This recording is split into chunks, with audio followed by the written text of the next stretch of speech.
21 වෙනි සියවසේ කේරළයේ හොල්ලපු මනුෂ්‍ය බිලි පූජාව. 21 වෙනි සියවසේ තාක්ෂණයේ ලෝකෙම දියුණු වෙද්දී අසල්වැසි ඉන්දියාවෙන් ඇඟ කිලිපොලා යන මිනිමෙරුම් නඩුවක් වාර්තා වුණා. සල්ලි සහ වාසනාව පස්සේ පන්නපු යුවලක් මන්ත්‍රකාරයෙක් එකතු වෙලා අහිංසක ගැහැණුන් බිලි දීලා ඔවුන්ගේ මස් පිසගෙන අනුභව කළා කිව්වොත් ඔබ විශ්වාස කරනවාද? අද අපේ වීඩියෝෙන් අපි කතා කරන්නේ මුළු මහත් ඉන්දියාවම සලිත කරපු කේරළයේ ඉරන්තූර් ගම්මානයෙන් වාර්තා වුණු අතිශය බිහිසුණු මනුෂ්‍ය බිලි පූජා නඩුව පිළිබඳවයි.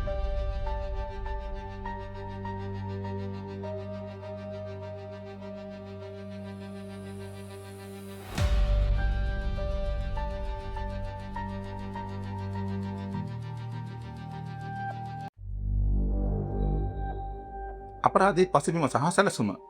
මේ බිහිසුණු අපරාධයේ ප්‍රධාන චෝදිතයන් වුණේ කේරළයේ ප්‍රසිද්ධ සාම්ප්‍රදායික වෙද මහතෙක් වුණු බගවාල් සිං සහ ඔහුගේ බිරිඳ ලයිලා සහ ඔවුන් මෙහෙයපු මොහමඩ් ශාෆි නැමැති මන්ත්‍රකරුවායි.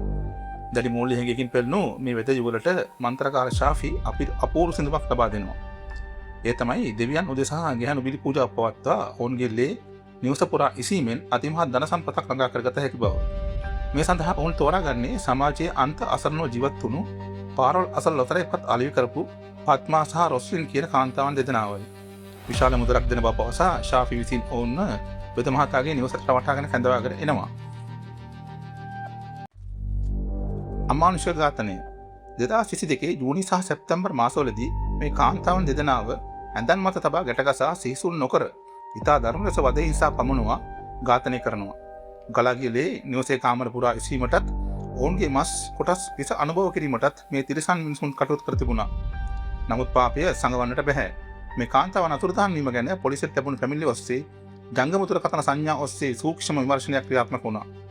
අවසානයේදී 2022 ඔක්තෝබර් මාසයේදී සැකකරුවන් දෙදෙනාම කොටු කරගන්නට පොලිසියට හැකි වුණා. නිවස පිටිපස වත්තේ වළඳා තිබූ සිරු කොටස් කොට ගැනීමත් සමග මුළු ඉන්දියාවම කම්පනයටපත් වුණා.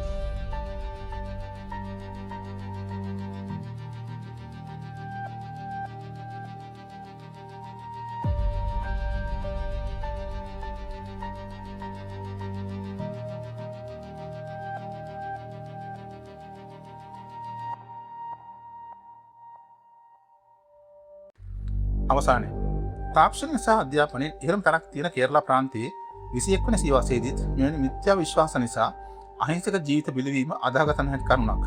දැනටත් මේ තිදෙනා පසුවන්නේ බන්ධනාගාරගතවයි. මිත්‍යාව මිනිසාව කෙතරම් තිරසනුක් කරනවාද යන්නට මේ නඩුව හොඳම උදාහරණයක්. මේ වගේ ලෝකෙ සිදුණු තවත් ඇඟ කිලිපුලා යන සැබෑ අපරාධ නඩුවකින් හමු වෙමු. ස්තුතියි.